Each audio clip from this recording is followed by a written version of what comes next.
Hello, friends. Welcome. Happy Sunday. It's big dinner. You'll hear some wonderful sounds of my girlfriend cooking in the background. She's making shepherd's pie today, so that's very exciting. You want to give us a thumbs up, Moss? There's the thumbs up. You weirdo.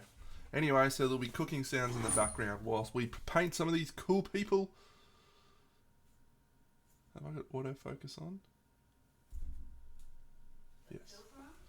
Filter to help my face. Oh, it's funny stuff from you, Mossy.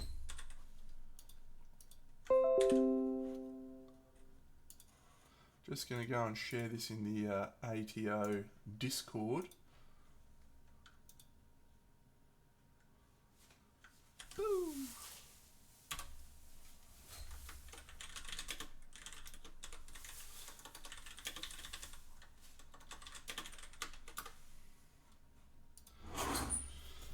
Cool. So we have three titans we might try and knock over today. So these three titans are, this one is called a Wish Ender, this one is called a Cloud Soarer, and I can't remember, this one I think is a Blade Dancer, something like that. So, yeesh.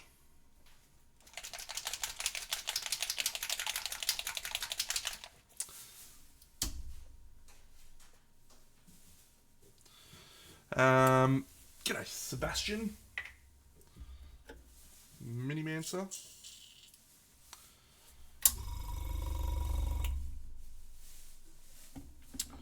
Yes, so just started. Hello, Sean. Just started my my Cycle 4 playthrough. Very excited. It's going well so far. Today's going to be a good day.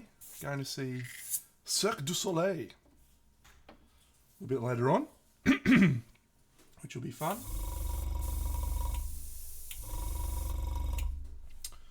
And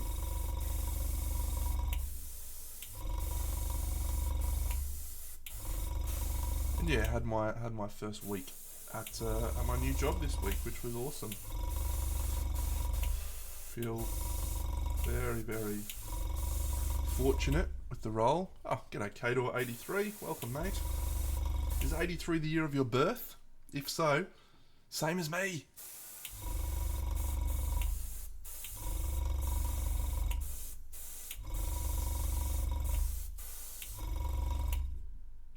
Thank you, mate.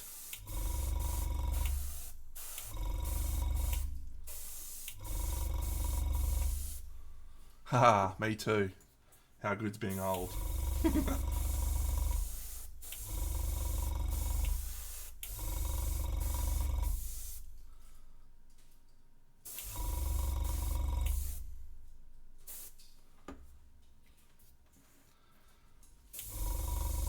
There's a camel there. Look at the camel. Oh.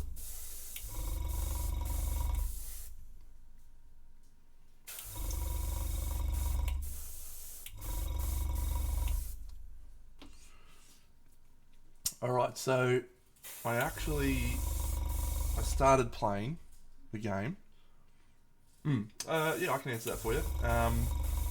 So the game obviously came out, I don't know, 3 years ago, whenever it was, 2 years ago. And everyone just does playthroughs of Cycle 1. And I really enjoyed Cycle 1. You know, I was excited to play it and I thought it was really fun. And then I played Cycle 2.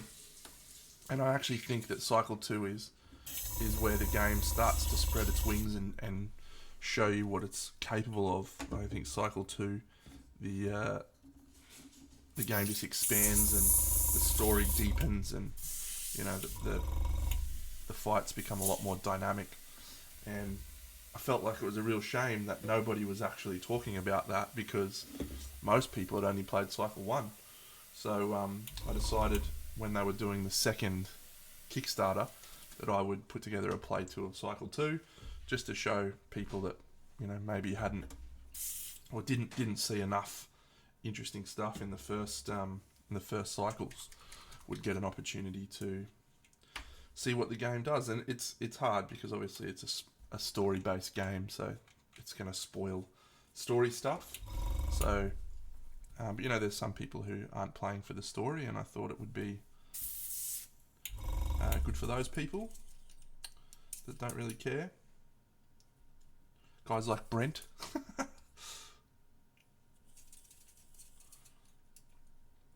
So yeah, I just decided that I would do that, and then everyone really enjoyed Cycle 2 and said, you should do a Cycle 3, so I did a Cycle 3. And now we're doing Cycle 4, and very few people will watch it, because nobody wants to spoil it for themselves, but that's okay.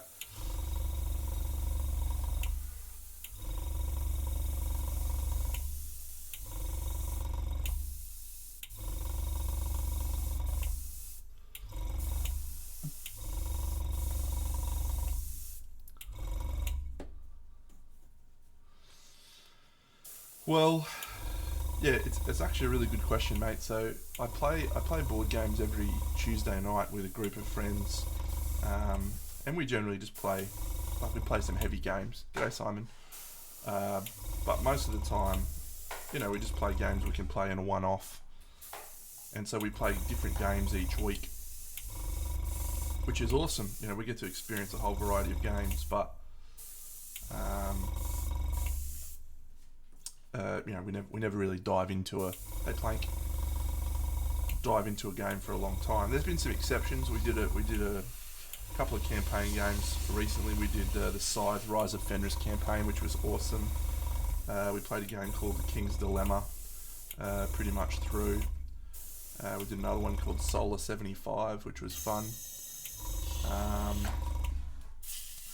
But yeah, so being able to play many games at the one time is a skill, but fortunately we don't play those games at my house. So I have a table set up at my house where I play and record my games, and then every Tuesday and sometimes Saturdays I go to one of my mates' houses and we play different games. So I'm able to focus my own solo experiences on one game at the exclusion of everything else, including spending time with my girlfriend. She enjoyed that. And still play games with my friends. So.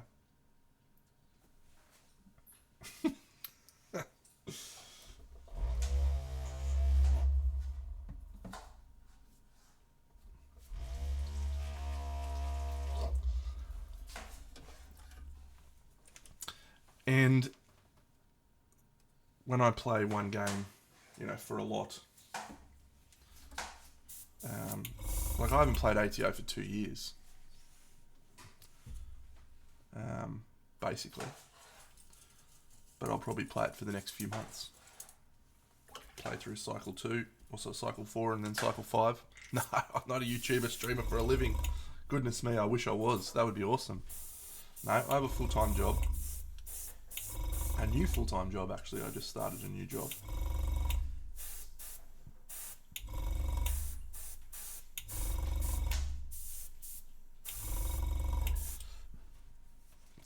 I will get Mossy to play Kingdom Death. I think she'll get around to it. I haven't got her into it yet, but we'll definitely do a playthrough at some point. She's been okay. She enjoys playing different games. She enjoys playing Love Letter. Last time I played Love Letter with her, with one of my friends, she flogged everyone, and then asked me to straight away put it in my app. So that was quite funny. First work week was good, mate. Yeah, really, really good.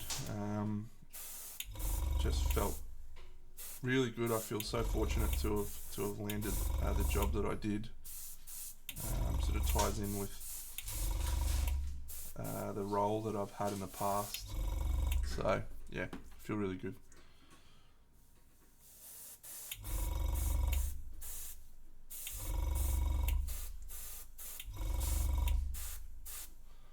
Love a four-armed titan. Wish ender.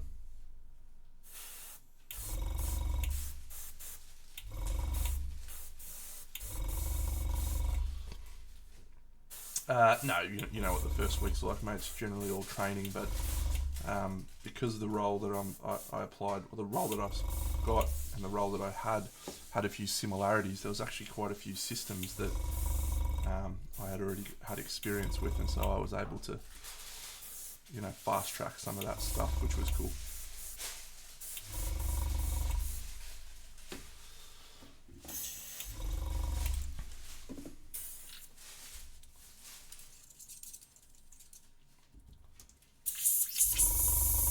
Yeah, no, I pretty much woke up every day excited to go to my new job, and just feeling so blessed that it's all worked out okay for me. So yeah, really good time in the world of Big Deno.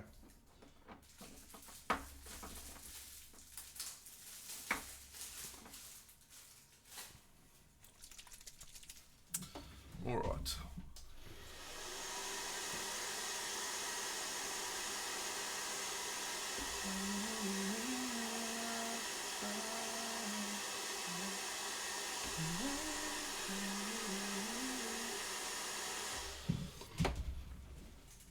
Dark sea blue.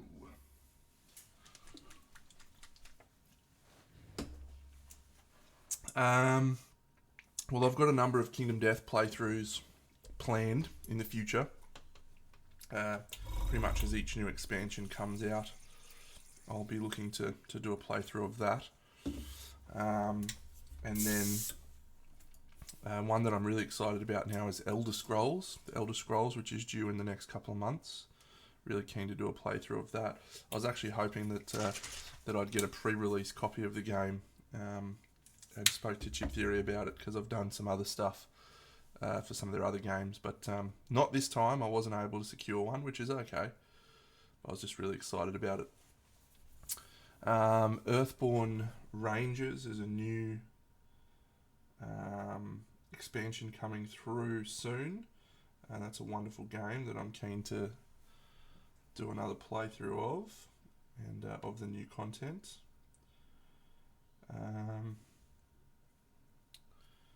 What other ones have I got planned? Those are the main two. Probably another couple of Hoplomachus recordings. Yeah. I've done some Too Many Bones playthroughs, and it was awesome. But, yeah, Elder Scrolls is really... I'm quite jazzed for it. That there, that he's got on his back, that is actually a piece of gear that comes in the game, and I would not have known that if not for having played the first 2 story cards. So there you go. He's got sandals on. Yeah, I'm really excited for Elder Scrolls. So Too Many Bones is one of my favourite games. Really one of my favourites. I own everything for Too Many Bones, which is a lot. Including the Trove chest. And Elder Scrolls looks like it takes that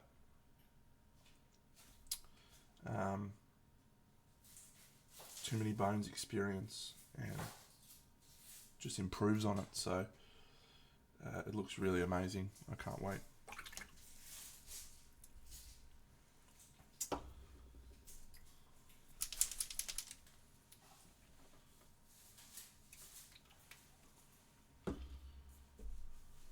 I own Automaton of Shale. I did a playthrough of that campaign. It was good.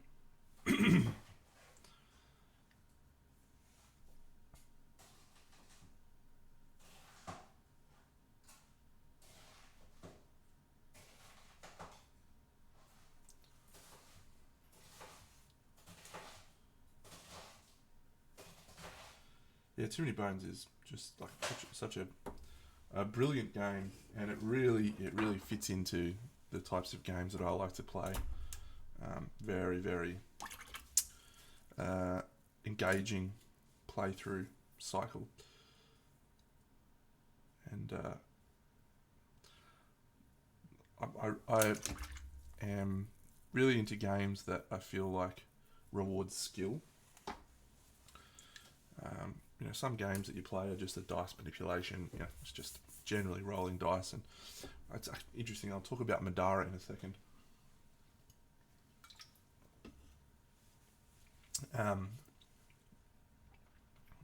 And Too Many Bones, although it has dice, it truly does reward skill in the way that you play the game on the actual battle mat and the decisions that you make. So regularly I would play on the hardest difficulty, just because it was a game that rewarded skill. So the more you played, the better you got, and that's not always the case. But we were playing it. I played some Madara a while ago, and in the end, we ended up putting it away and not playing it anymore because the way the game was structured, it was a 2d6, basically 2d6 rolls to hit value, 2d6. I've done a bad job of explaining it.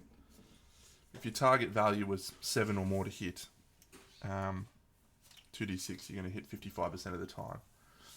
And then your to hit values would increase as your weapons and dice increased. And so what we found was that pretty much all the time, you were only ever hitting 55% of the time. Even though the monsters were increasing in difficulty, your gear was also increasing in strength.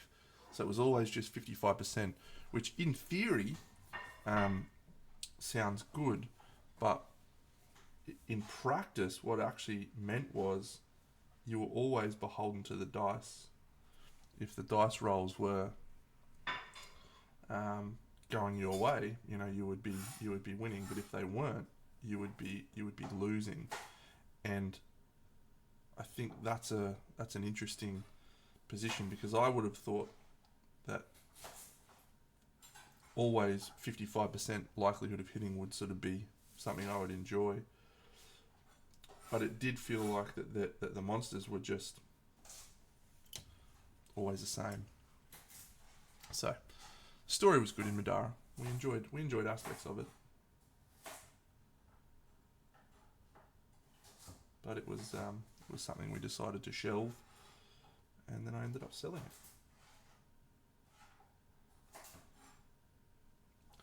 I'd like to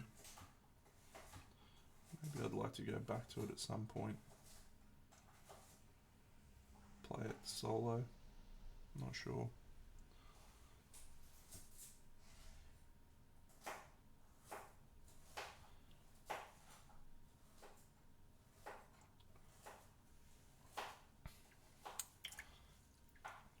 So this dude is called a Wish Ender. And I don't think I'm spoiling anything when I say this particular dude is one of the he's tied with one of the primordials in Cycle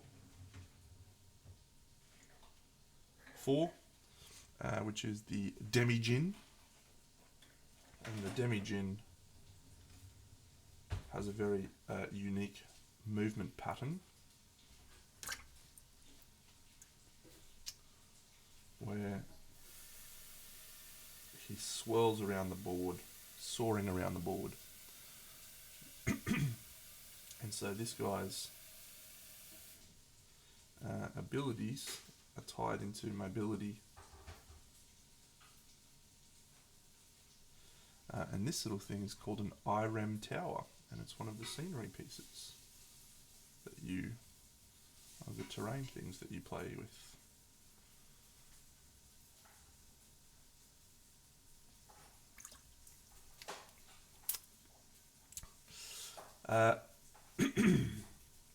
Yeah, as I said before, Matt, I genuinely think that Cycle 2 just showcases what the game is capable of in a completely different way.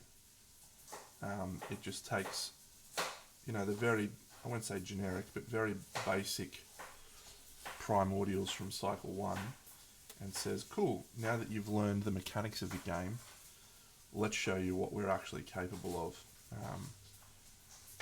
You know, the the playthrough. The first time I did Cycle 2, um, my brain was just exploding because it felt so much more engaging, but also complex. Um,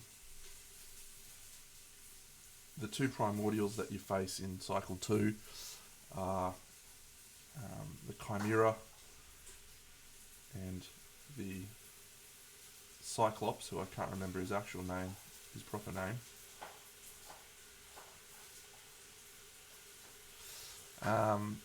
But they're really, really vastly different challenge.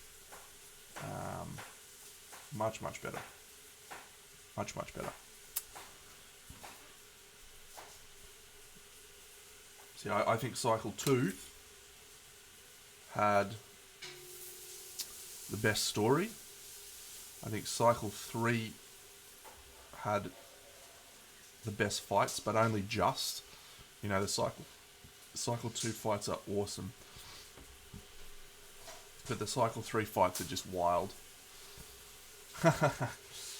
Let me answer that question in a respectful way. It's the most complicated game I've ever played, and I think the rules they've done a fine job with the rules, but I just think that they are complex,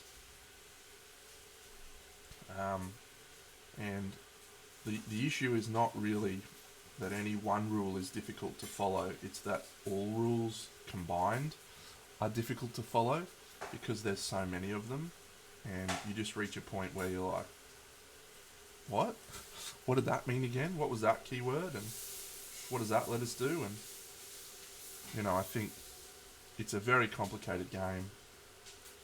I think the rules are written as well as they can be for what is a very complicated game. But the difficulty that I have is just remembering all the rules.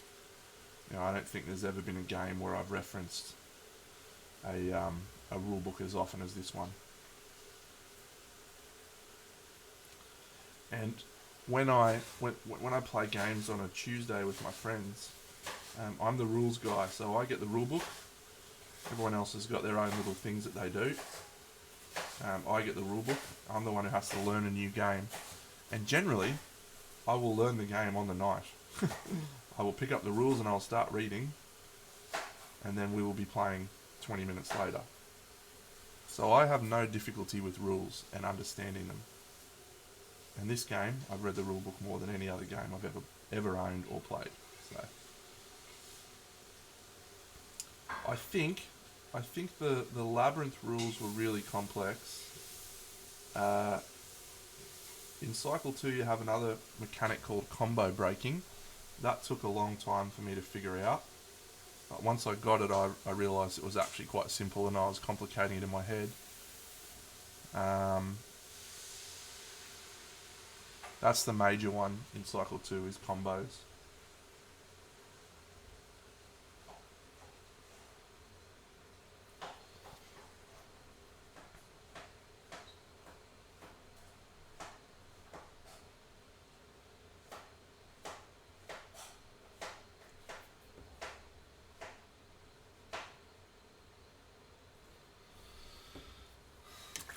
Mossy's cooking in the background, smells good. I also painted this guy on the weekend.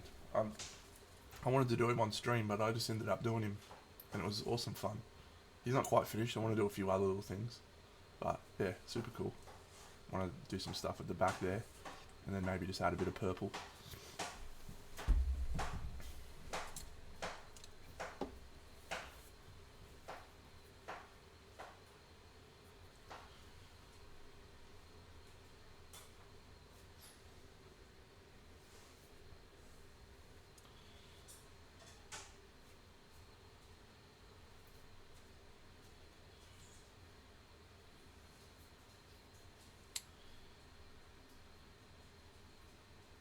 So yeah, week ahead for me. Another week at work. Hopefully, bit more training.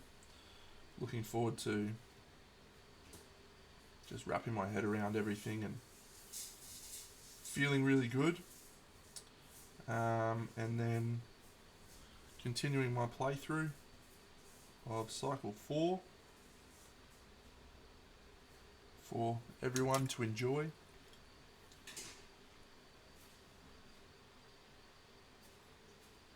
Mostly for me to enjoy, because the number of people watching Cycle 4 is very minimal. Hey, Paul. Hey, Paul. Hey, Paul.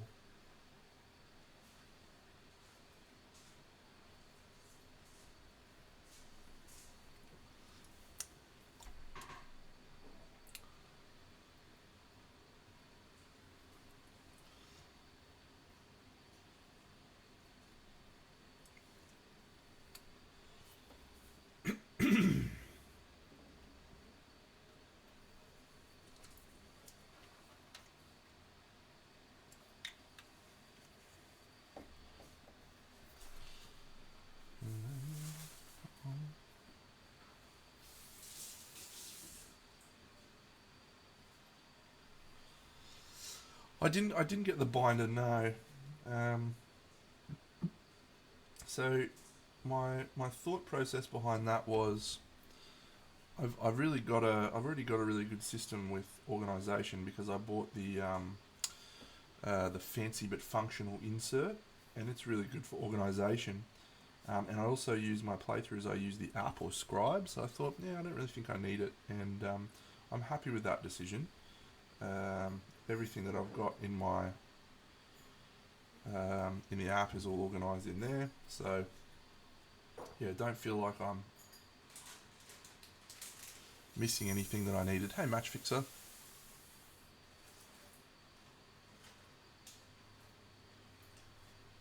And it looks fine. So yeah, I'm feeling comfortable. My decision.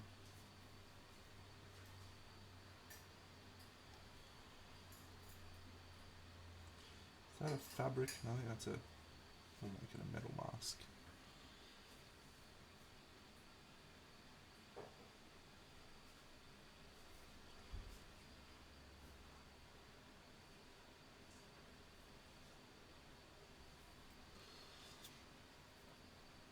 Oh, that's impressive if you can play this game without an app. Well, look, I I do the playthroughs with an app because filming takes a lot of mental pressure. But the first time I played the game, I did it without an app. Just did it with pen and paper. So yeah, it's doable, but I'm a big fan of digitizing my games so I can spend more time thinking about the game and enjoying it. Is that meant to be metal, Deno? Sure.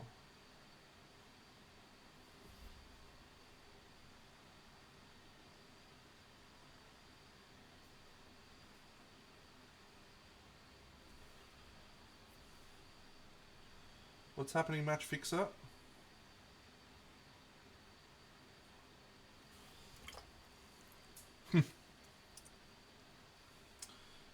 I wouldn't play at KDM without Scribe now.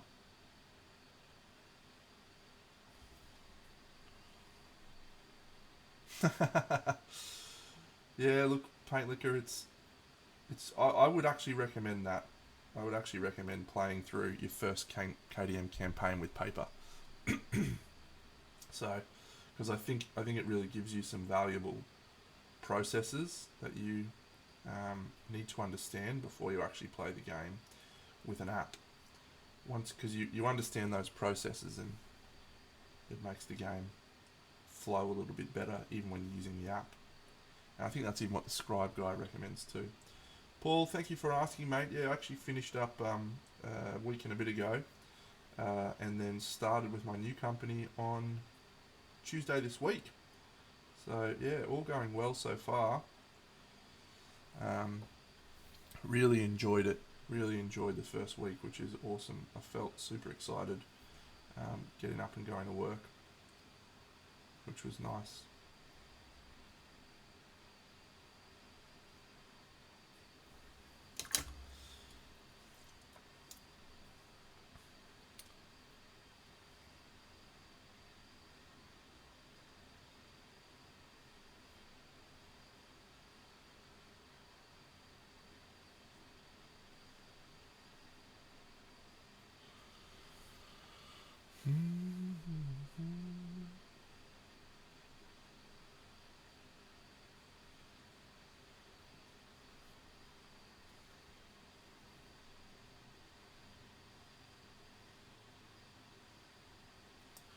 Yeah, yeah. I wish I could express what my feeling was like this week. Um, like I was almost in tears. I was just feeling so relieved is not even the right word. You know, I just felt so fortunate. Um, spent 20 years in the one company and get to know the people, you get to know the processes. And I obviously had some trepidation, but to walk in and feel pretty much from day one as relaxed and comfortable as I did. Yeah, this is the funny thing, mate. The role that I've got is basically the same sort of role, and on top of that, about 50% of the systems that they use are the same as the systems I used to use. So when we were going through training, he was like, "We've got to show you how to use this program." I was like, "That's fine. I know how to do it." And so I'm sure that felt great for them to be like, "Oh, so good. We don't have to train on that." And it felt so good for me to be able to start with that. So yeah, I still murder people for a living. Um, and the systems are just tabulating when you've successfully murdered someone. Of course, that's not the case.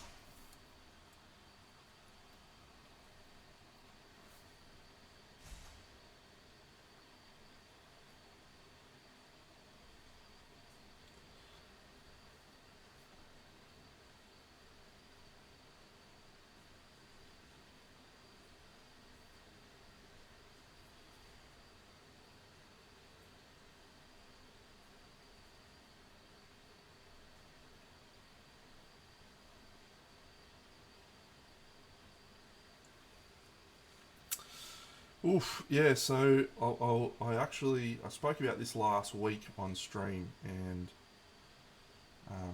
I was in for all of the sins of Heracles. I was in for everything because at the time when they were doing the Kickstarter, I was just mad for ATO, and what I've realised as this cycle 4 and 5 turned up, what I realised was that I have got so much ATO.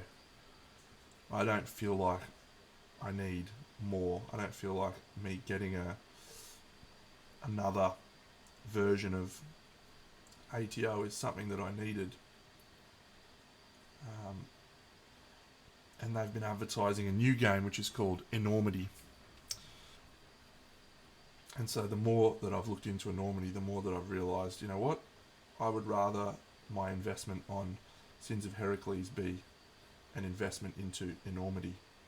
And so I actually asked for a refund on all of my Sins of Heracles the other day, purely so I can get all in on Enormity.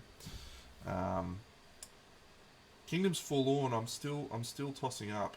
I might actually see what the reviews are like and dive in the Pledge Manager when they reopen it for the second wave, because a similar feeling.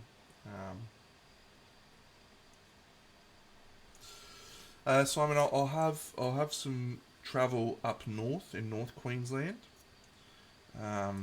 but it'll be less travel than I was doing in the second half or in this year. Obviously, that was probably a lot of travel. That was every second week I was traveling. So this will be probably a trip once a quarter, which feels a lot more manageable.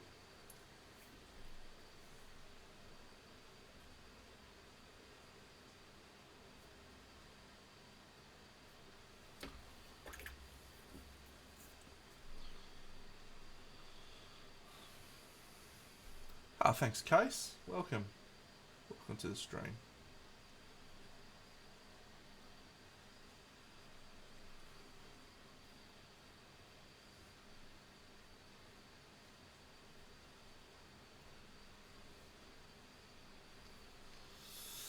Yeah, look, as I said, it was beyond relief that I was feeling this week. It was just grateful, um, acceptance from the universe. Thank you. Thank you for working things in my way, in my favour.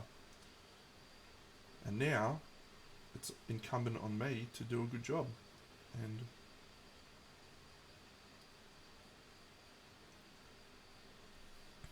pay the universe back for looking after me.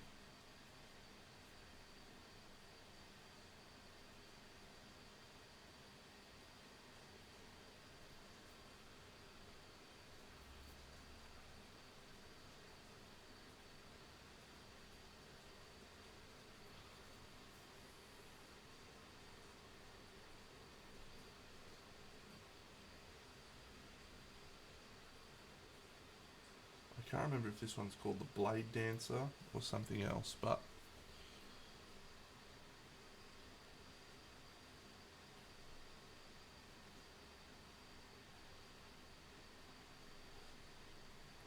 this one is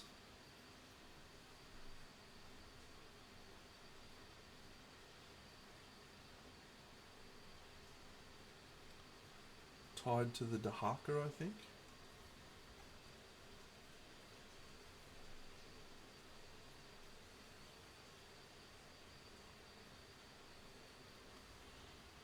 Yeah, she's got a sword. The end of her leg.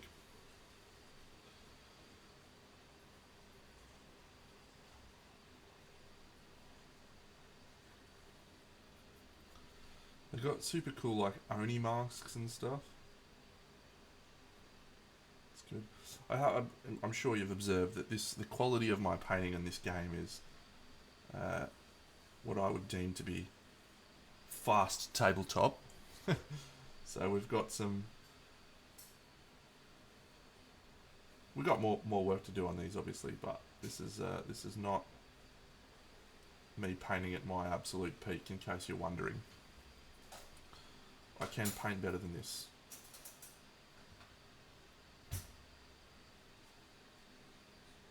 Maybe.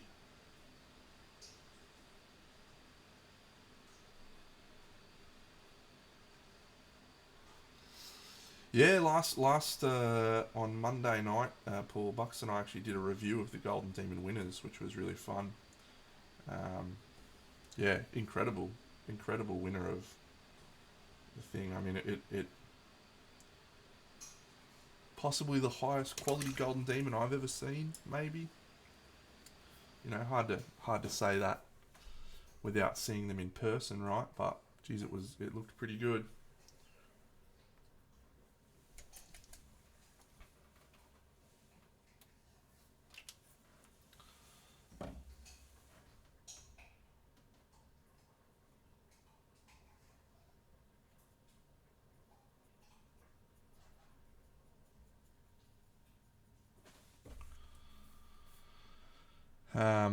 Yeah.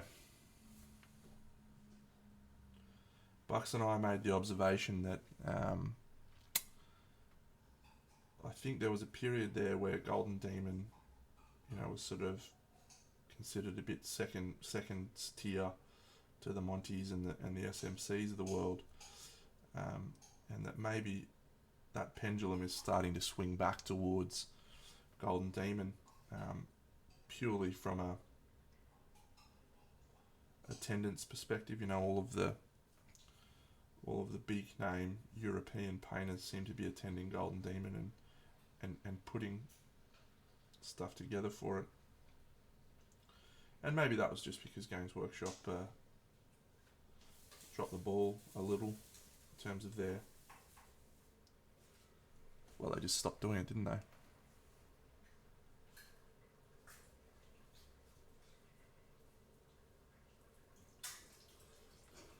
But when you look at pretty much all of the top European painters, I mean, they all come from a Golden Demon background. Roman won a Slayer sword with his diorama. Yeah, most of them come from a background of Golden Demon. So.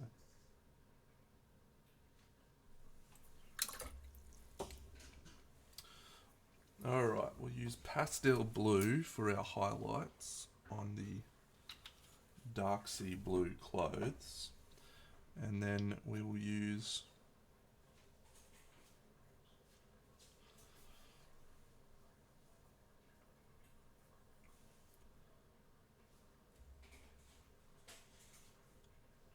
our airbrush to do some interesting colours from below.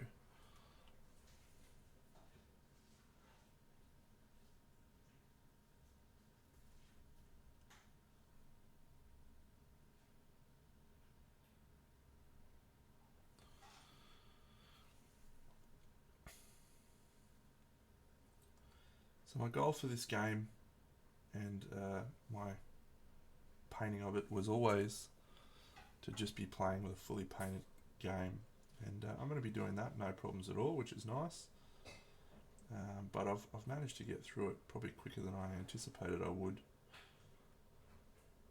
As it stands now, I've just got the I've got 2 primordials from the last cycle, and then some of the Titans. So that's cool. It's happened pretty quickly. Which means we get to go back to the diorama I'm working on, or some more Kingdom Death models, or whatever. I just feel like whatever I want to paint. That's awesome. Love that feeling. It's not like I feel obligated, or it's not like I'm like, oh, fuck, I gotta paint these fucking ATO models. I like painting them. Bucks and I were talking the other day off stream about how it's nice to just paint sometimes and not be worried about doing this huge, standard of quality across everything. It's nice to just be able to sit down and paint and smash your brush around and feel like you're just having fun.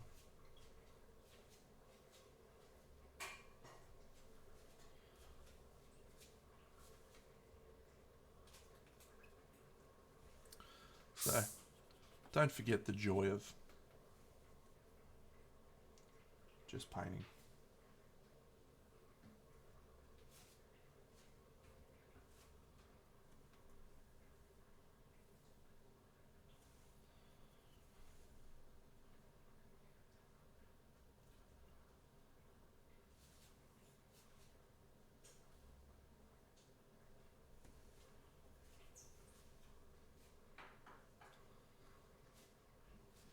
Marvel Crisis Protocol was another time I did that, where I really just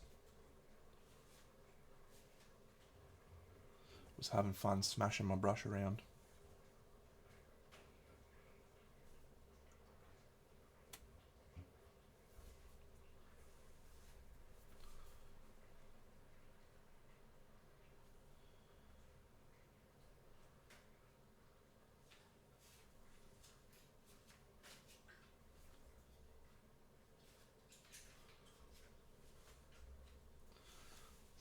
Just zoom in a smidge, I guess.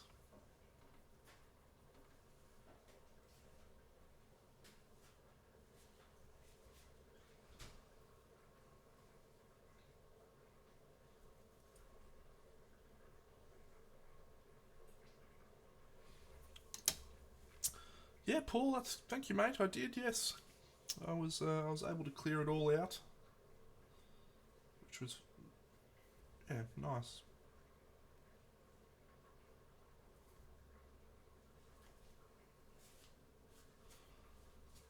Sold it all.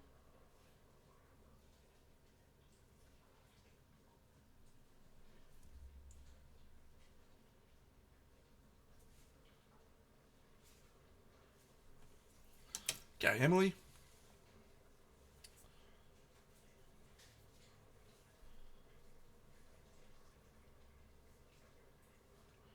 Have you painted that sealer yet?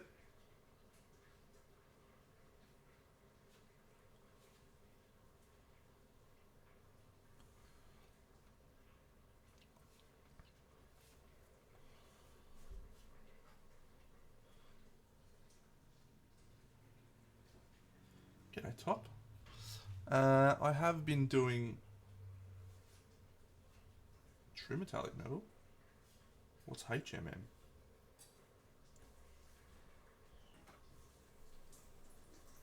Alright. Well, make sure you share a photo when you're done.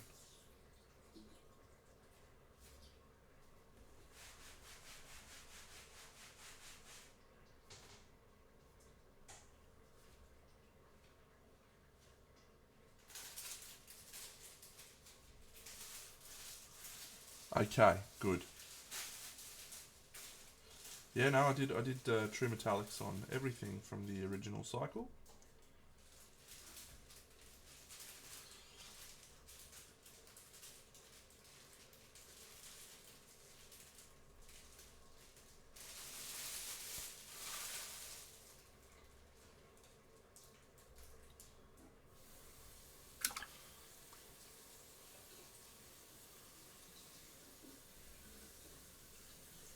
There's one piece of advice I could give any painters that are looking to paint their board game figures but are worried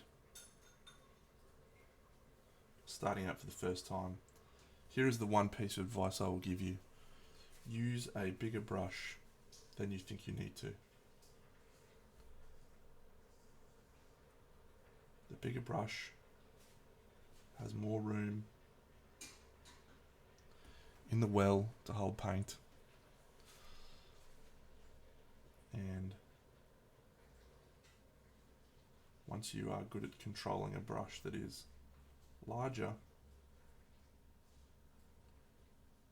when you do move to a smaller brush, you'll find it a lot easier.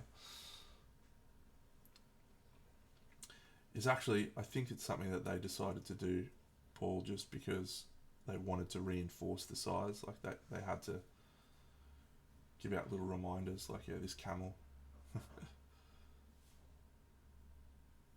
It's just a nice little reminder. That's awesome. Go Cooge.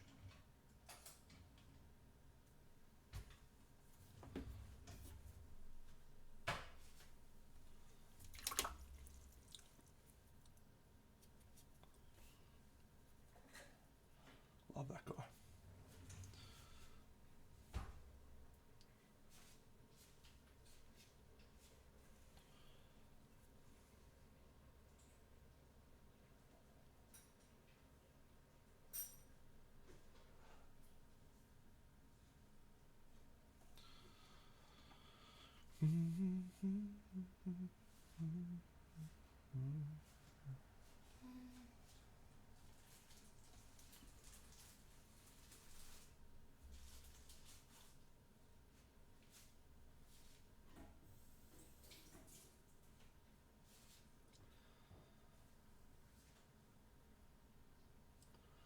I don't know which one of these Titans will unlock first, if any. You don't always unlock them, but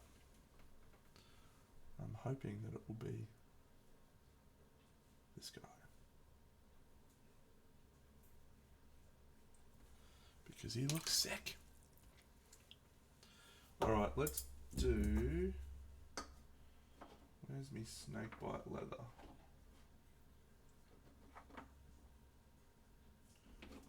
There he is. Snakebite leather, Agaros Dunes.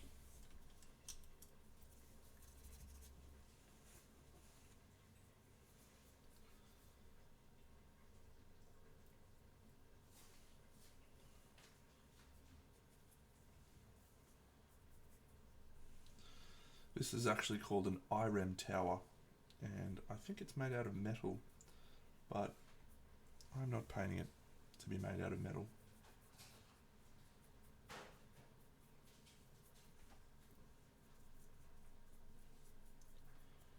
And that is the entrance for a normal human down the bottom there.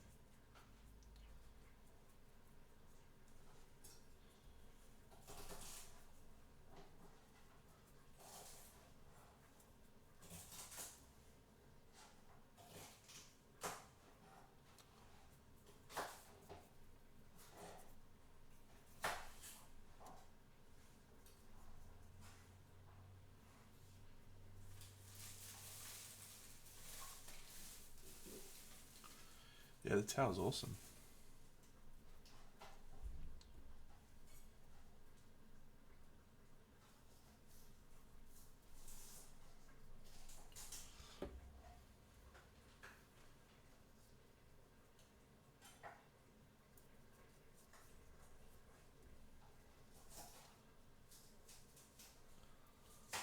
There's a little camel.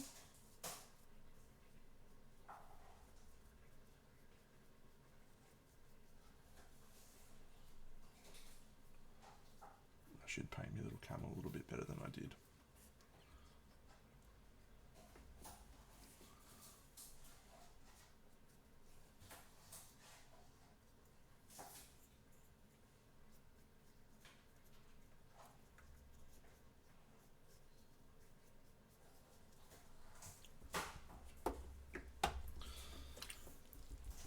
Alright, little cheeky airbrush.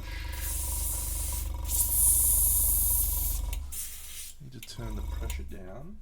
Take the pressure down, 'cause I can feel it. It's rising like a storm. Take on my knees, turn them around. Take the pressure down.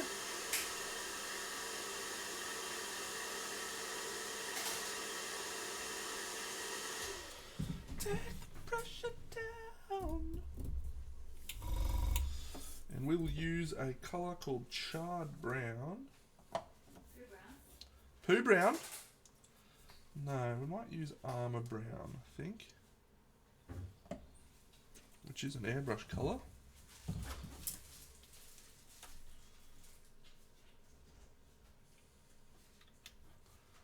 And we'll just add a tiny little smidge of this rhinoxide.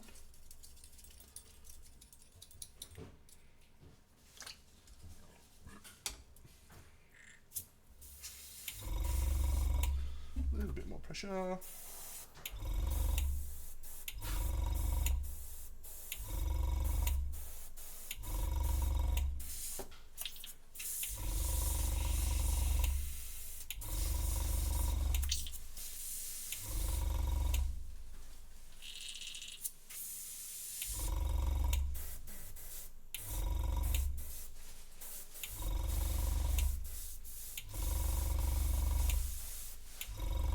Clogged it up a little bit somehow.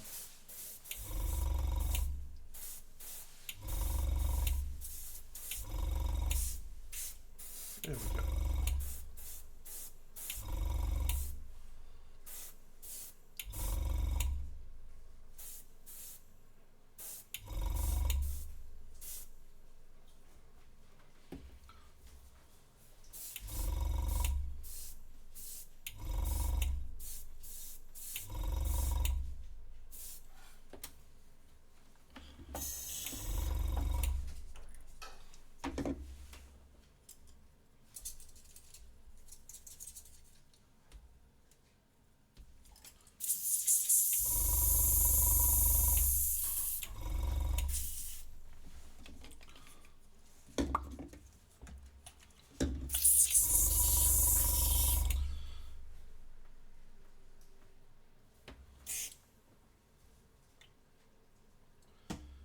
Go with a little bit of snakebite leather over everything.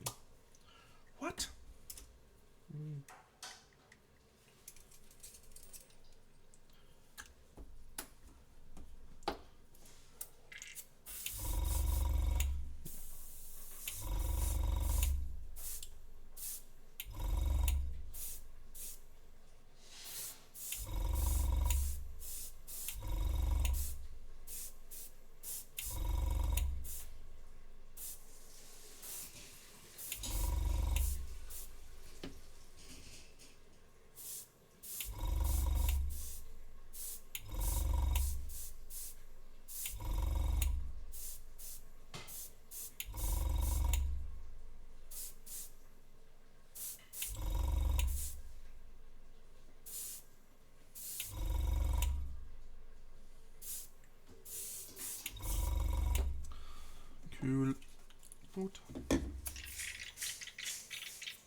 Igor Brown. Don't do it, mate. Why are you doing this to me?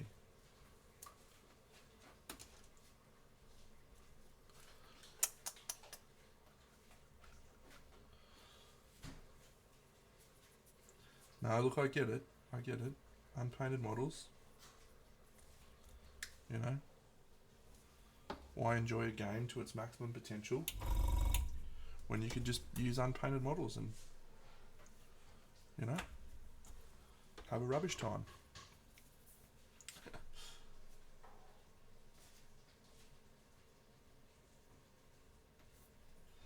No, I think it's... We spend so much time playing games with little toys, right? Even just doing what I'm doing here, which is just like super quick,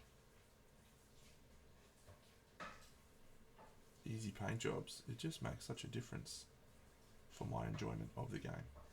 So, your mileage may vary. Well, that's not something I can help you with, mate.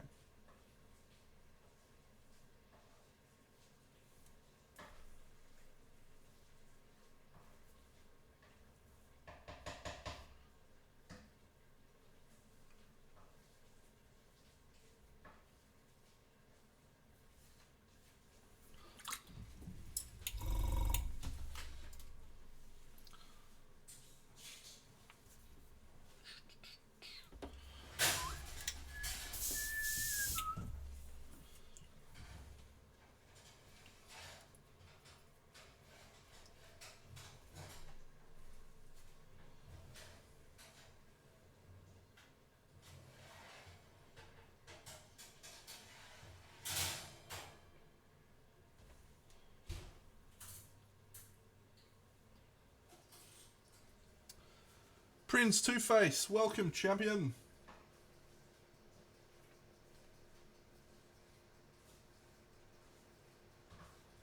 Thank you for the raid.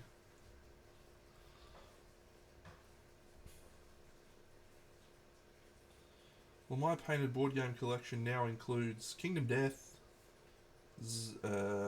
Rising Sun, Nemesis, Aeon Trespass, and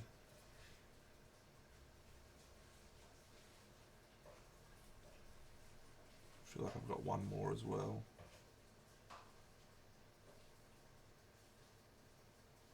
I mean, I've painted a few others, but I've ended up selling most of them. Oathsworn. How'd you know that, Mossy? I watch you. You're a weirdo. Oathsworn is correct. But it's not fully painted. Only the first few. You're a weirdo. You need to get a life.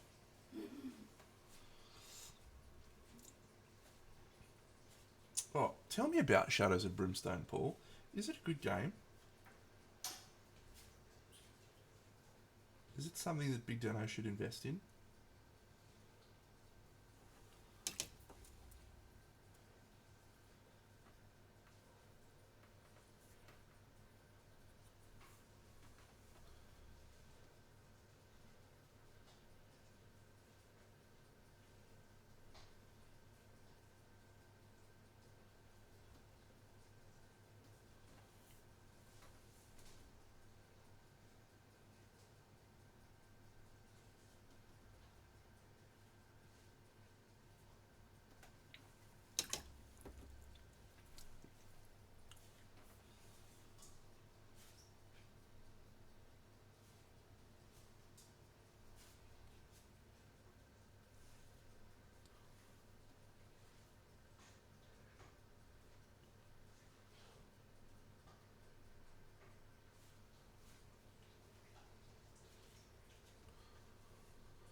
Okay.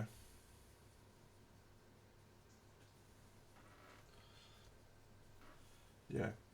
I feel like I've read that in a review, and that was sort of what steered me away from it. That it's just, I believe the game expression is Ameritrash, which is just like a, dice being the predominant factor in the games. determinism of results, but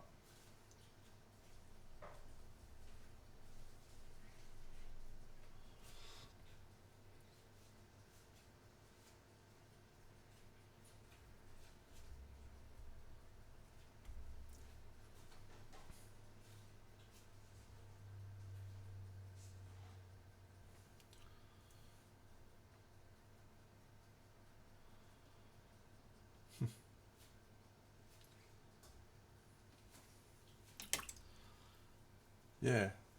So I somehow must have missed Shadows of Brimstone when it was like happening, because I have none of it. Absolutely none of it.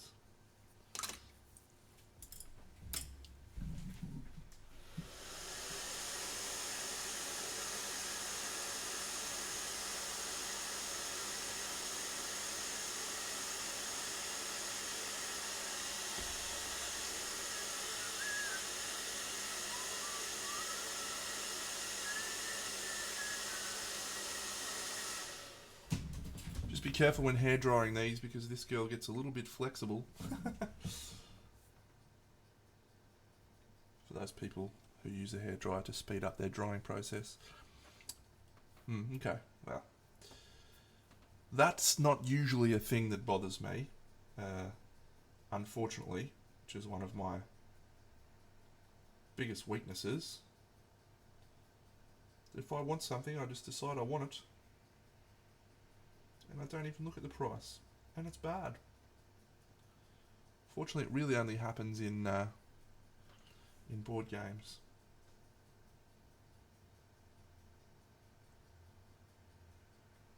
But Kingdom Death has cost me a metric shit ton. Is it based on Hero Quest? Okay. Well, I wish you didn't tell me that.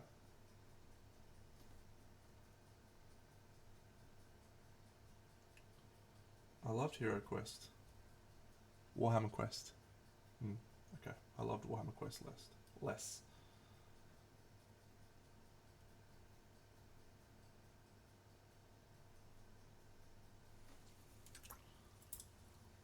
Good. If it was Hero Quest, I'd be in real trouble.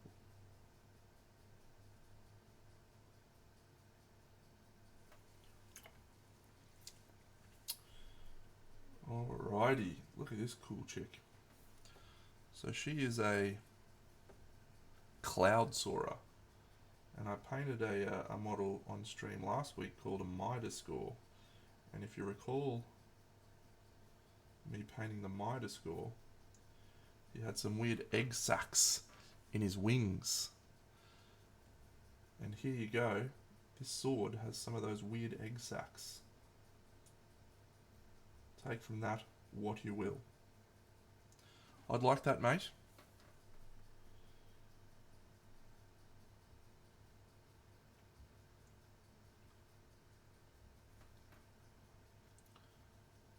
Not sure when I'll be in Melbourne next.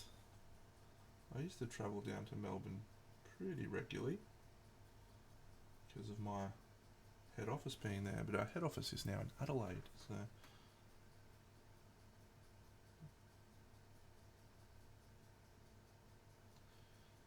I think I'll be in Adelaide more than I will be in Melbourne, but I'm likely to be in neither of them all that frequently, I would think.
black lining. We may just call this little goober done. Mostly.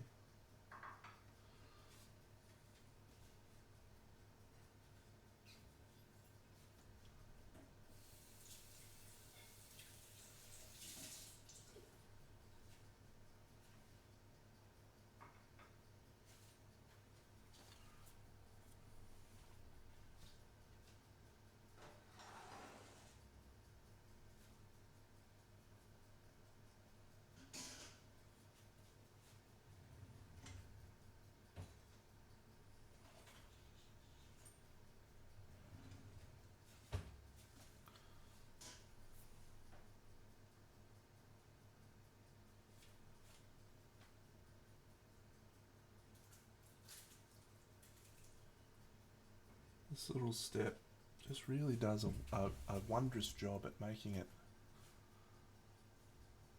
look much more cohesive. You do a little bit of black lining and then you do a little bit of highlighting, and all of a sudden, Bob's your uncle, is it, Mossy? Wow. I have an Uncle Alan.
Cool. And then we'll just highlight some of those metallics.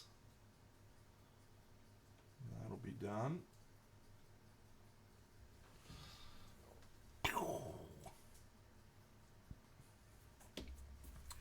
This guy.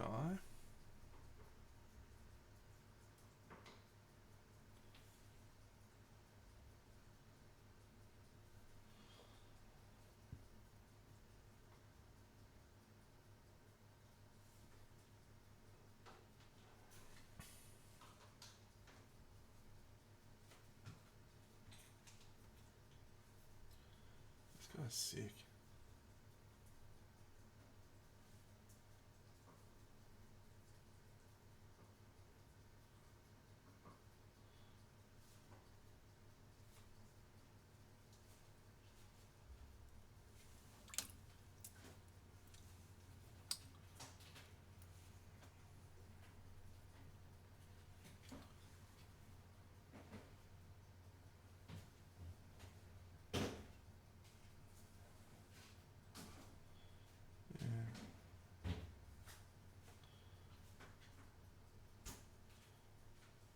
I think we'll make that hair be the standout feature here.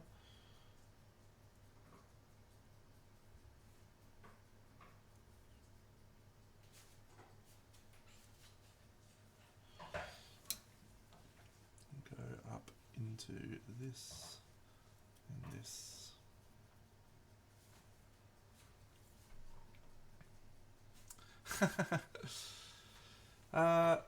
Look, I wish I could say that it was just thinning the paint.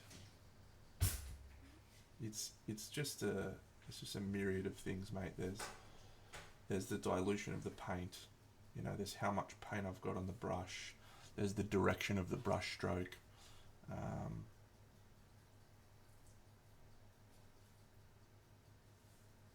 There's the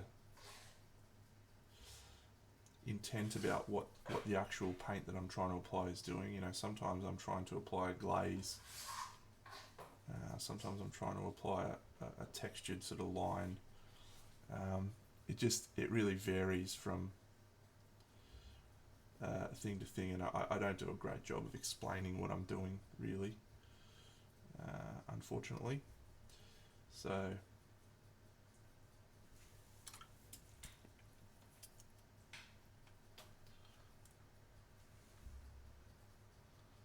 and I initially started streaming my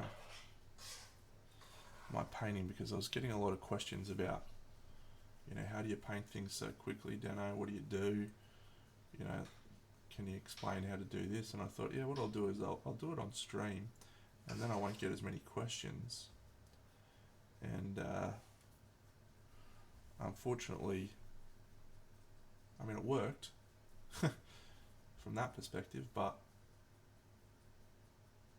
now I have the problem where people go, I watched what you did, and I tried to do it, and it didn't work.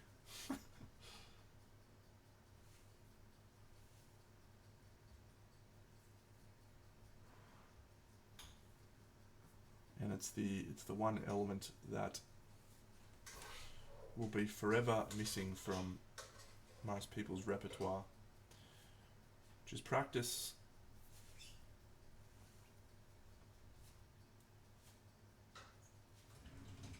Practice, practice, practice. My painting mentor, a wonderful man by the name of Glenn Lamprecht, used to say you can achieve anything in life with the 3 P's. Perseverance,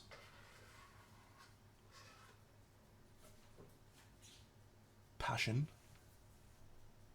and practice, practice, practice.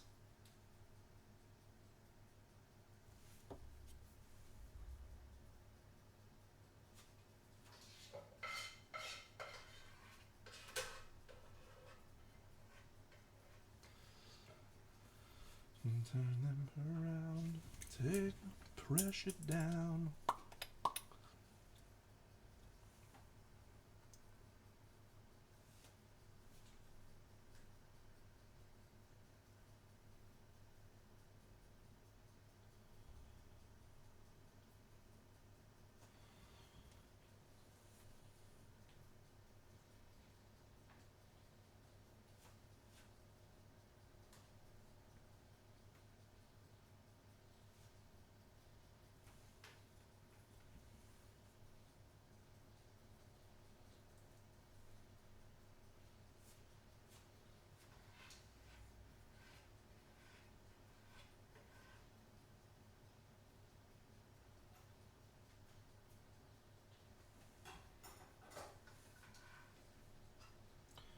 Hopefully there's a few people who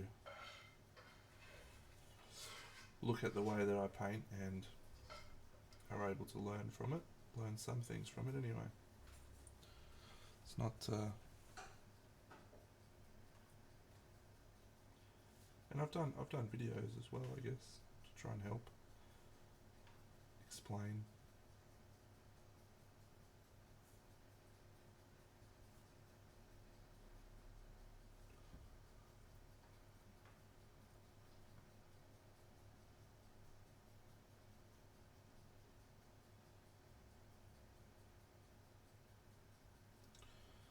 Reckon we might just need to do a couple of gold highlights.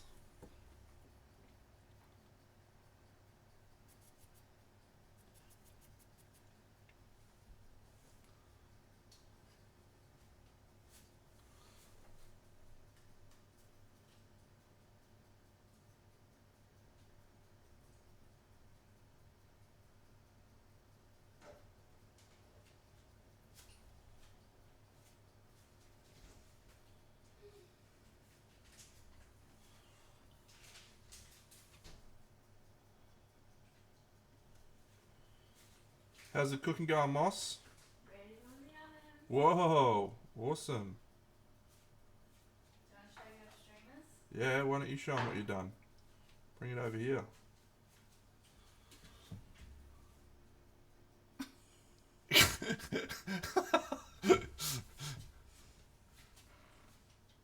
Whoa. Hello, Cragzog. Hello, Bundog. I miss you, my child.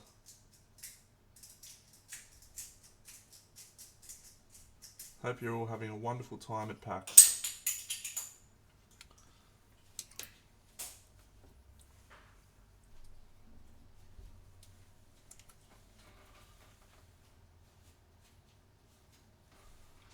You good, Mossinator? Yeah, that's great. Well done. Nurgle, thank you for asking, mate. You're a wonderful human being. I appreciate it. First week was incredible. Thank you. Really felt awesome. The the environment, the people, the processes, everything just felt very comfortable, and I settled in really quickly, and feel super fortunate to have landed the role that I did, and I look forward to being a contributing member of the company, hopefully in the not too distant future.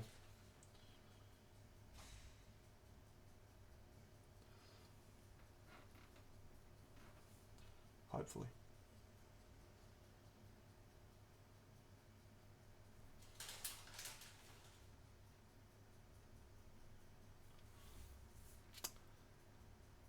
I don't. Oh, it's that dice spot. Damn, yeah.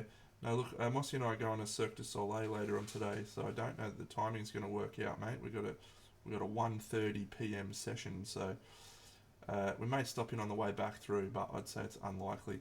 I keep missing him, and I'm annoyed because I said to Mossy, I really want to make sure I get to a few field meetings, but life, mate, you know how it is. Just catches up with you. Painter's Guild. Yep.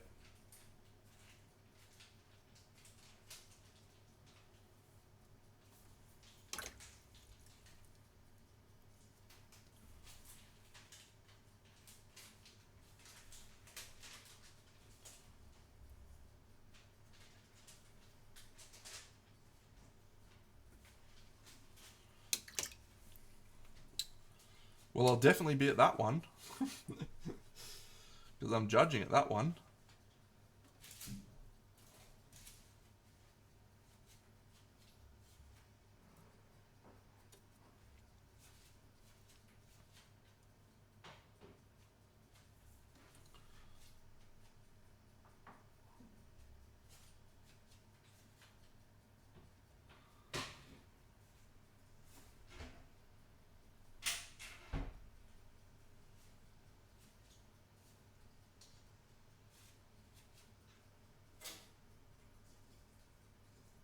All right, boom.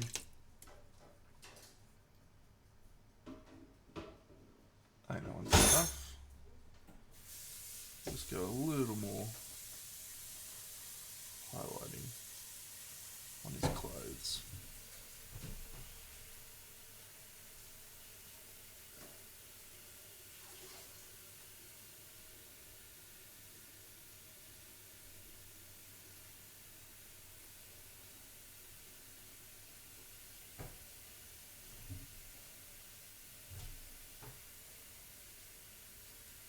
Yeah, that's better.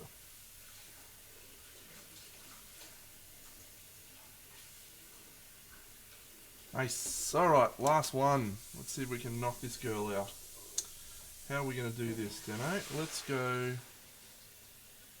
Just go straight into blues, and we'll do the skin later.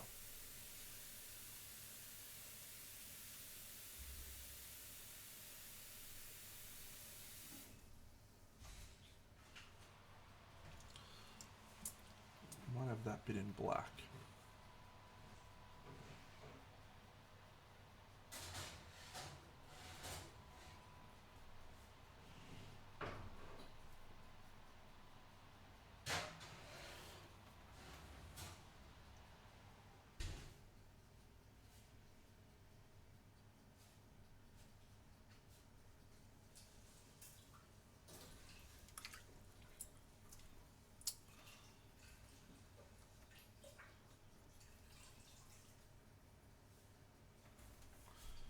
Take on my knees and turn them around.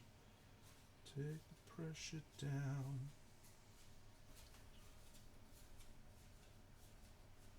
Hiya! That's such an awesome model.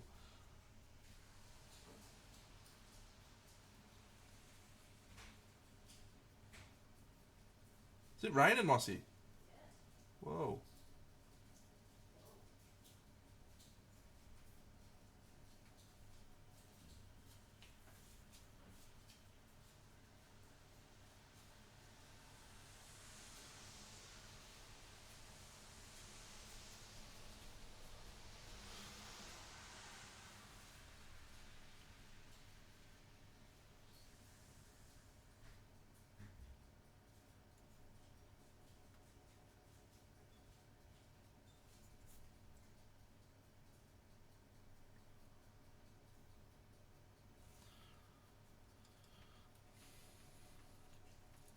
So the difference between painting these models and a Kingdom Death model or a resin 75mm or whatever, ABS plastic, the plastic molds, the detail's just not the same. It's not the same quality. Everyone knows it.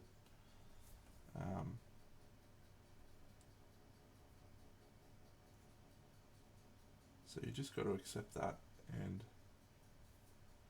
embrace what you can. And one of the things that ABS molds, these sorts of molds, do actually get right is generally fabric. Fabric's usually pretty well handled.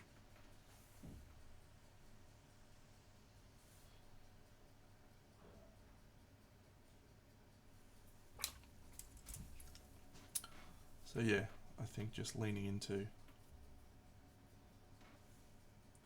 painting fabric well will actually make a pretty big difference.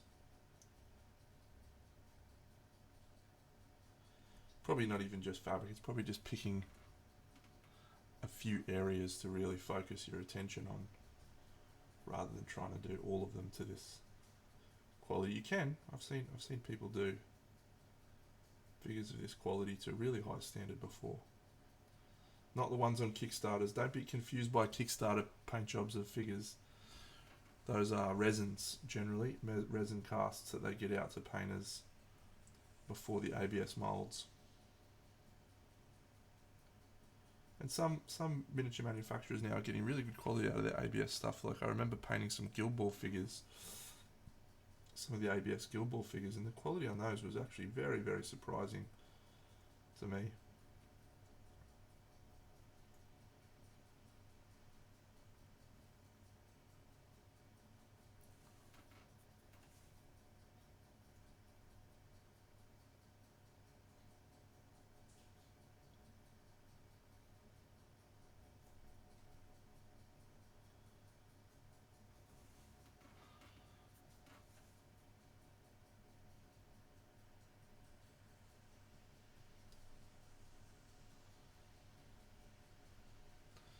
I'm excited to see if any of these Titans can take over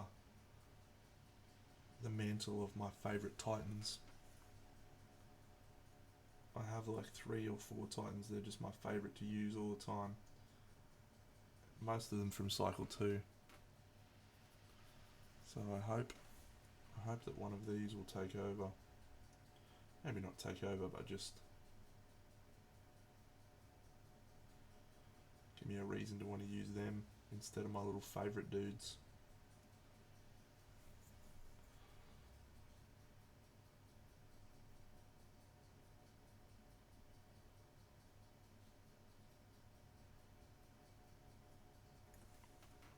Hey Jared, how are you, buddy?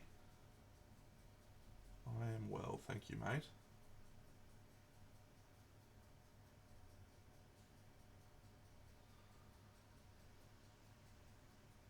Good.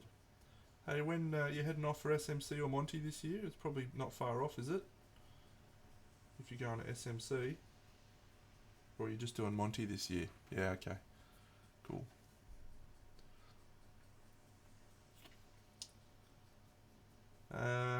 Without spoiling, generally you get Titans at the end of storylines.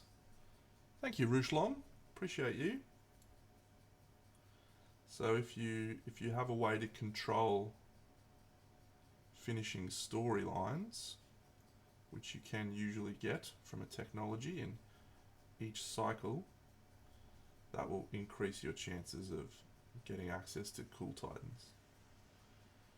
It's not always the way, and I don't think that's a spoiler because it's generally good advice. Finishing storylines is always the key.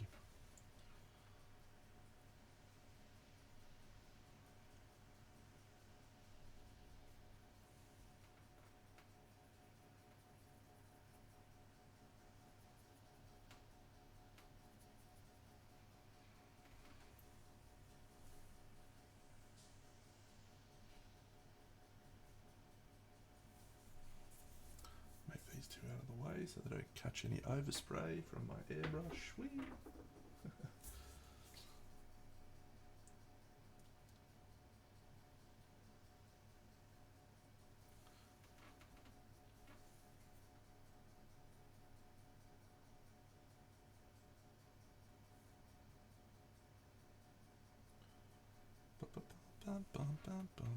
Yeah, mate. Yeah, started this week. Said a couple of times, but it's just been really good. Really good transition. Felt really comfortable and just felt really fortunate to be in that position where I was able to walk into a job and it'd be one that I have a lot of knowledge and hopefully can be successful pretty quickly. Yeah, it was awesome, man. I was so happy. It was really hard to describe my feelings this week.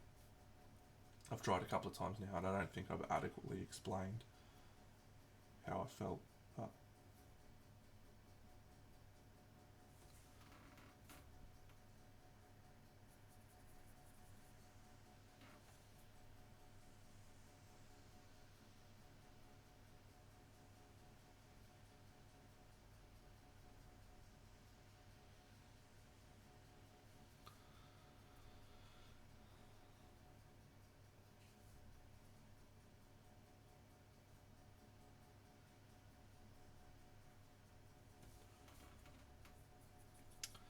so yeah, hopefully some stability on that front, on the work front, and some structure with a fair bit less travel will mean I can get back into a bit of a rhythm of painting cool models and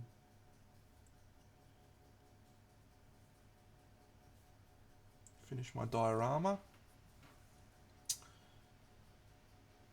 I mean, I'm judging soon, and then I've got Crimson, so that tends to take up most of my focus around this second half of the year. And usually, what happens is I get back from Crimson, and I'm pretty jazzed to do some display painting. But I don't really have anything jumping out at me at the moment other than my diorama that I want to work on. So we'll get around to the diorama soon. This game arrived, and so I really want to play painted since I'm doing a recording. Yes, I need to do Oathsworn as well. I was actually talking to someone about it the other day, one of my mates, that Oathsworn came out, or arrived quite a few years ago. And I was doing a playthrough with my mate Koki, and we were having an awesome time. We were absolutely frothing it. And then at like chapter 11 or 12, I think it was 12, he had a really bad accident. He fell off a ladder at his house and dislocated his shoulder really badly. And so he, Jared, you would have had a video of it actually. It was quite funny because he was on a ladder and then his dad was holding it down the bottom and the ladder started to slip and his dad couldn't stop it from slipping, and so he fell. It was like nearly 2 stories and he grabbed onto the gutter, popped his shoulder out and then fell on the ground. So it's actually not funny, but I just imagine one of those videos that he sent me which is like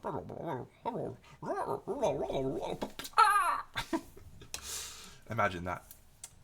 Yeah, and so that was the end of our playthrough experience at like chapter 13, because we stopped and we haven't got back since. And every time he was sort of out of traveling for a period of time.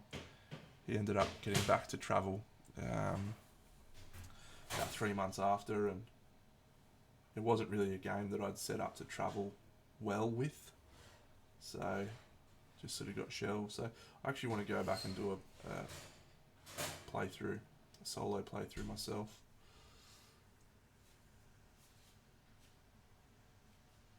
Would be good. Jared used to send me lots of safety videos, OHS videos of people, just like cartoon people, breaching safety processes and having bad stuff happen to them. Which it isn't really funny, but it is. Because most of the time it's like, what are you doing, mate? Like, why would you do that? So anyway, don't get up on a ladder. Piece of advice number 1. If you are going to get up on a ladder, make sure it's steady and secure. And if you have a spotter, make sure they can actually stop the ladder from falling. All the takeaways from my friend's wonderful experience.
Alright, who's ready for some airbrushing to make me look like a better painter than I am? What colour are we going to do that feather? I'm not sure. My immediate instinct would be green, but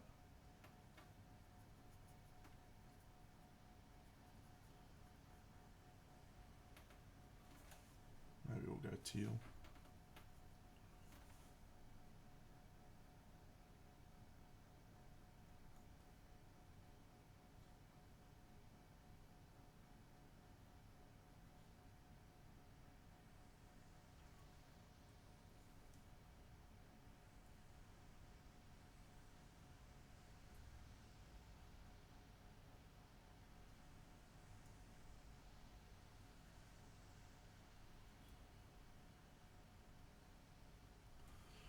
Thanks, buddy. Have a great day.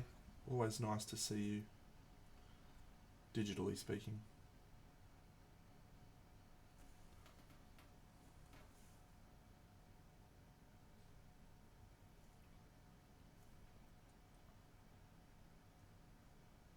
It's not as nice to see you in the flesh, really.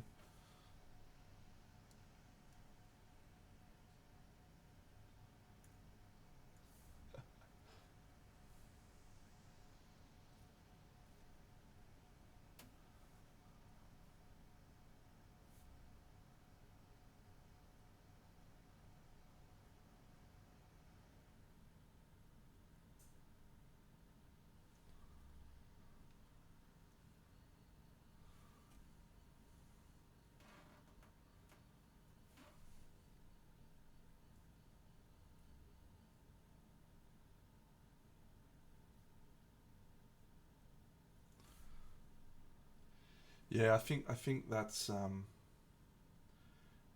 my favorite process, my favorite way of painting, just to simplify everything. You can create really simple gradients and smooth out a lot of work just with the airbrush. So I like it a lot.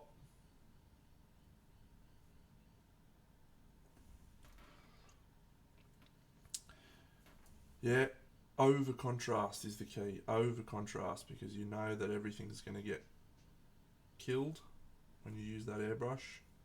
So making sure it's more than you think you need is the biggest part of getting that process to work for you. Let's try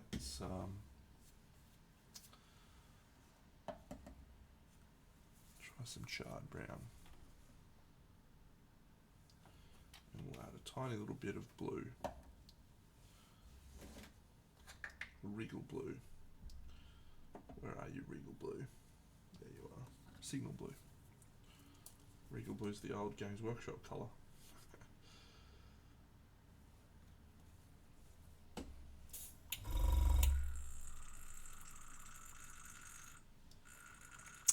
Yeah. You got to have some real confidence in your ability to manipulate an airbrush for it to work. If you can't do that, you're going to be in some trouble.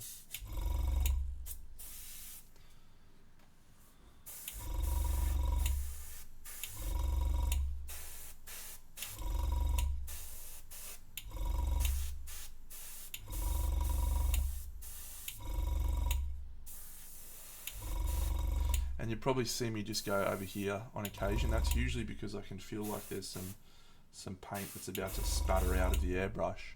So what I actually do is just clear that out.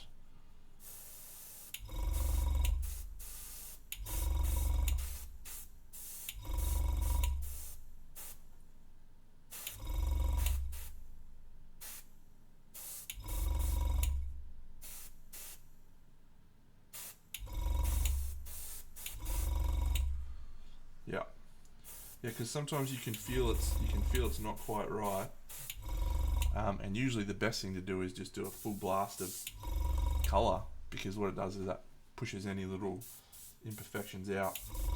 I always do a little test.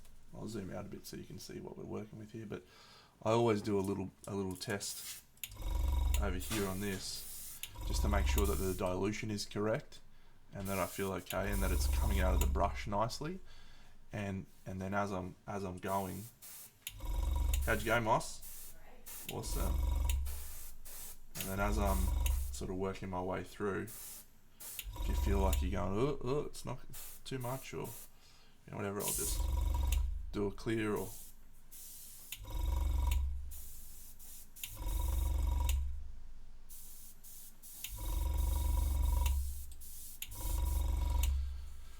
practice, friends. I wish there was a shortcut for it, but there's not.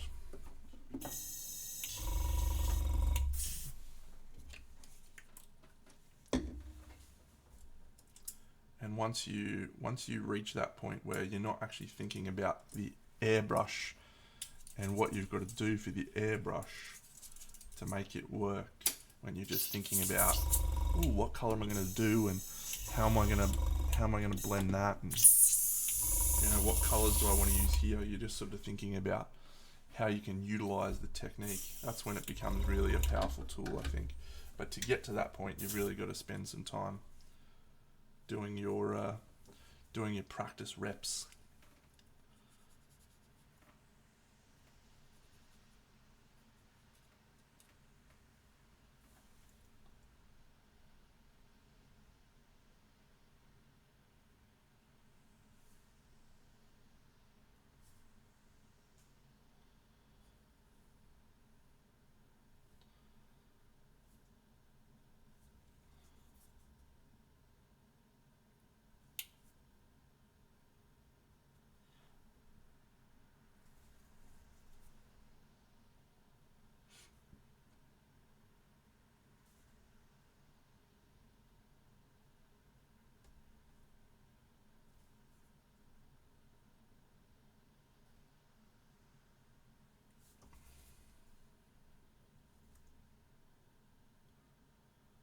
I should actually really do this more often, right? Because we forget how small the models are when you're looking at it on camera.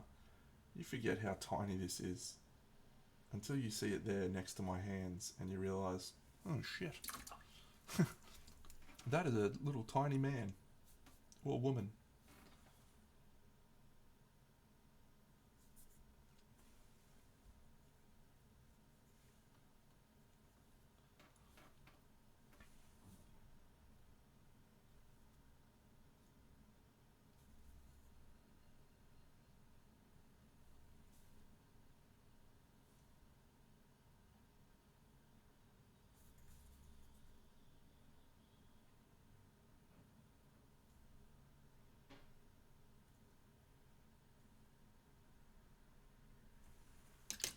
Thank you. Appreciate your visiting. Good night. Sleep well. Miss Germany. Hope I'll get back out there at some point. Good Nacht.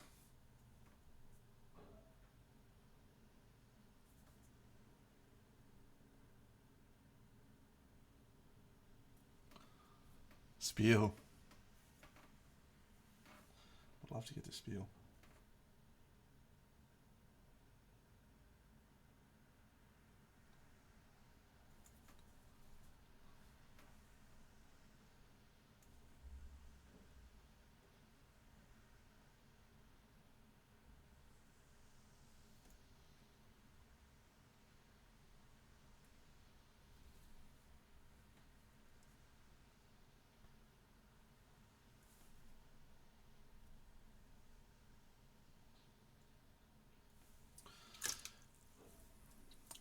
Cameras are ridiculous. Like that camera's a good 2 feet, 50 centimetres away.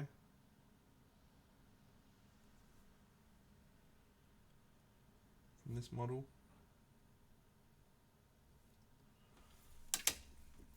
And I can do this. And look at that. It's wild, really.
Nope.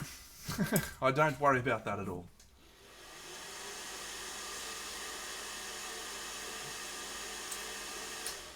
The thing is, you really can't. There's very few things you can do to completely ruin a paint job. You know, you can choose a wrong color.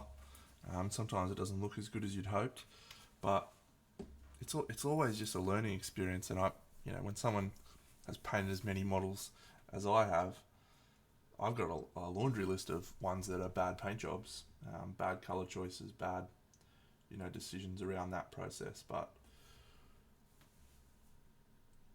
every time you make a mistake, you just add a little bit more knowledge into your brain about what not to do. So it's not about choosing the wrong colour and it ruining a paint job. It's usually choosing the wrong colour, learning from that experience, and making the next paint job better. So that's honestly the best piece of advice I can give anyone that's painting models, is just embrace mistakes. Like, you're gonna make mistakes. That's fine. There's absolutely nothing. There's no person that paints miniatures on the planet that doesn't make mistakes. It's what you do with those mistakes that will determine your success or failure in this venture.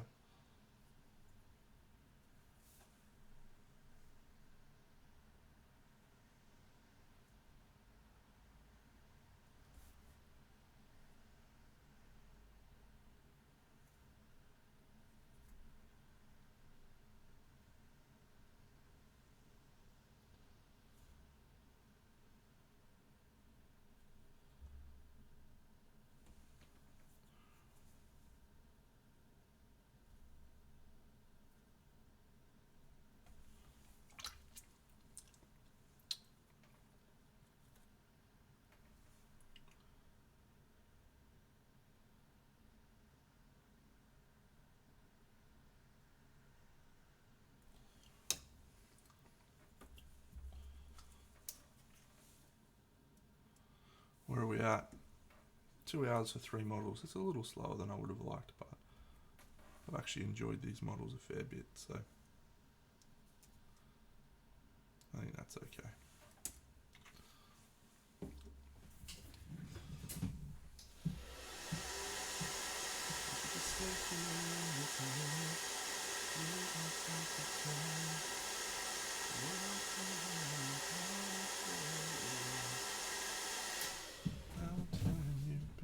One kiss away from heaven.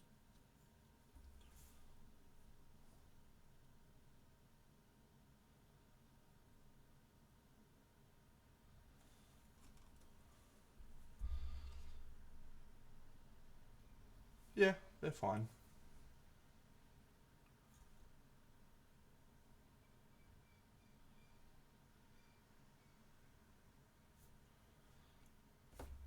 Always good to know what your goal is.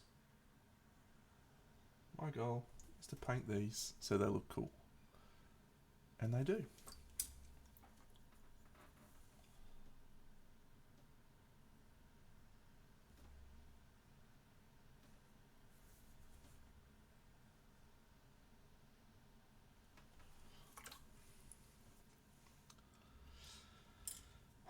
Yeah, the backlog. Well, I'll let you know a little secret. I stopped buying display models for that reason. I was just getting so many, and I was so anxious about painting them that I ended up stopping enjoying painting, and was just like doing stuff because I was like, got to finish this, got to finish that, and it did. It ruined a lot of my enjoyment for painting.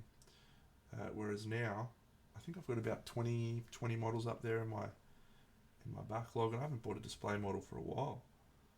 I've always just got ones in there to paint, but the board games contribute to that, and again, that's why I keep coming back to understanding the quality, what's important. Some stuff you just need to paint it. It doesn't really matter if you paint it amazing. It just needs to be painted. Other stuff, yeah, you want to do the best job you can. So prioritizing which ones to do and which ones not to do at any given moment will usually depend on the quality that I need them to be painted to.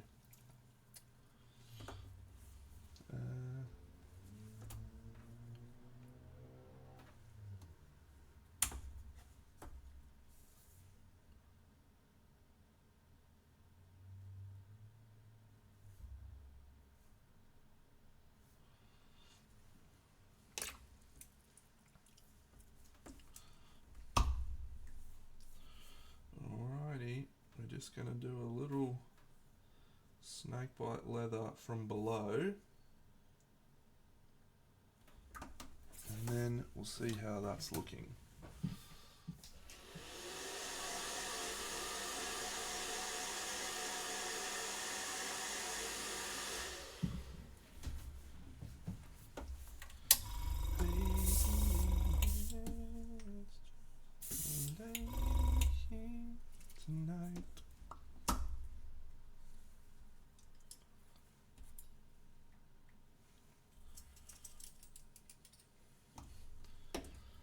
Thank you, Ironut23G. Yeah, here's the other ones we did on stream today, so that one's pretty cool. Pretty cool.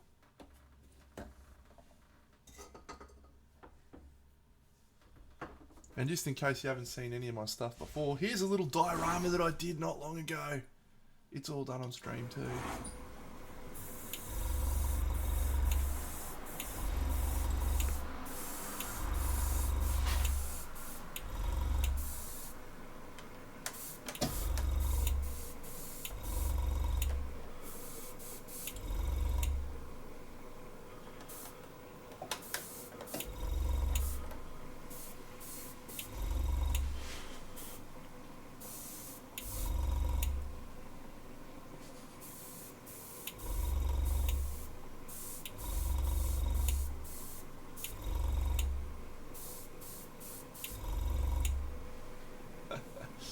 You want more music, Match Fixer? I can help you, mate. I've got another one for you that's got some more music. Boom!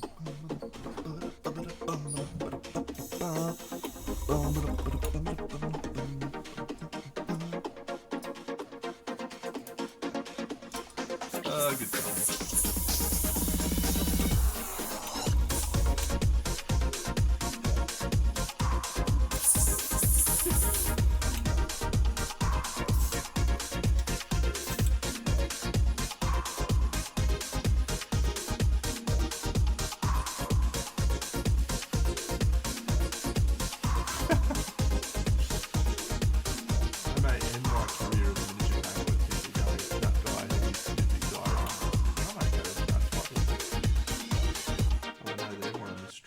Remember me for replaying my dioramas over and over again.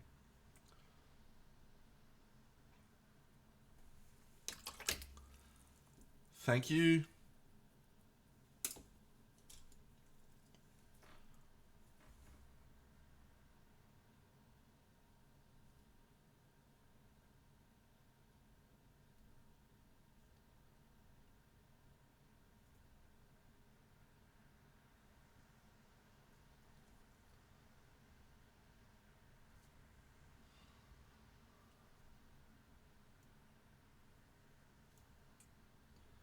Well, that's nice of you to say, Paint Liquor, but you'd be one of the only ones who feels that way. Most people have seen those things about 5,000 times.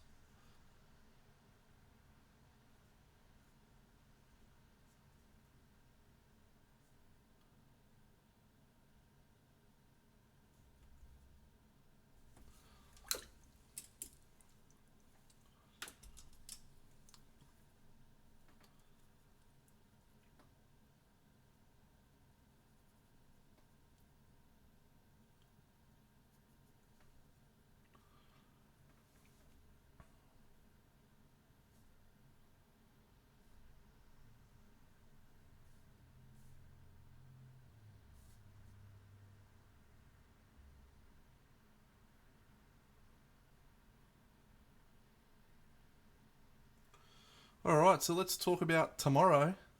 Yeah, that they were fun. Geez, that was a while back, Plank.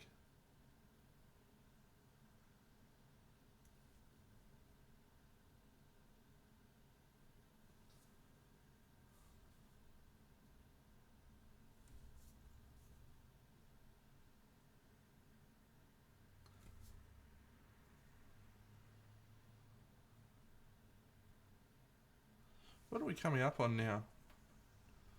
My first stream was in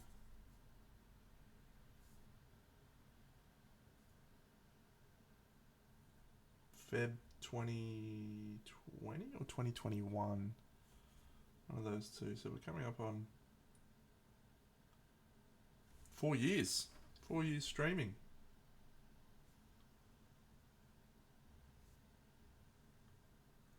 Let's go on quickly.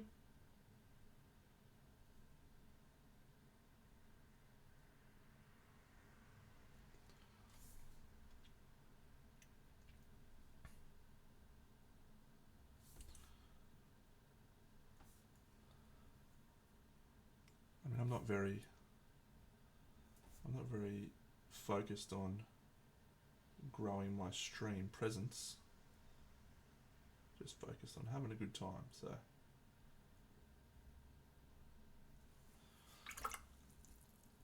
well, there you go. I reckon that was about right. Feb 2021 is when I started. There you go. Alright, well, we'll call this one done.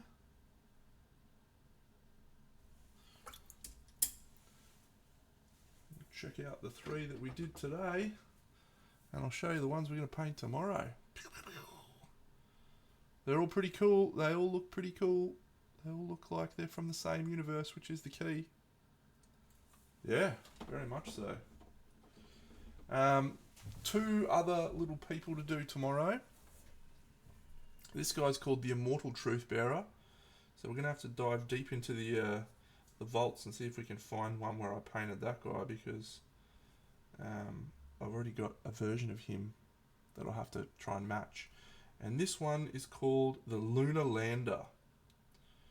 And that one's just going to be black, I think, mostly black. It's pretty awesome. So those 2, that will conclude our cycle 4 models we need to paint. Then cycle 5, we've already started cycle 5, so we've got this guy, which is Fleece. He's all done. And then we've got 2 more primordials, which is this guy, who is called the Phobos Dragon.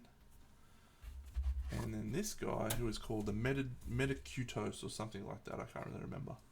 But he's a big boy. So, and I put the vantage points on for him. I don't put the I glue them on. I don't put in the vantage points for all of them. That guy has a vantage point too. But yeah, and then I think we got like 3 more little Titans, and we're done. We completed the painting journey that is Aeon Trespass Odyssey, and what an odyssey it's been. And on that note, friends, I'm off.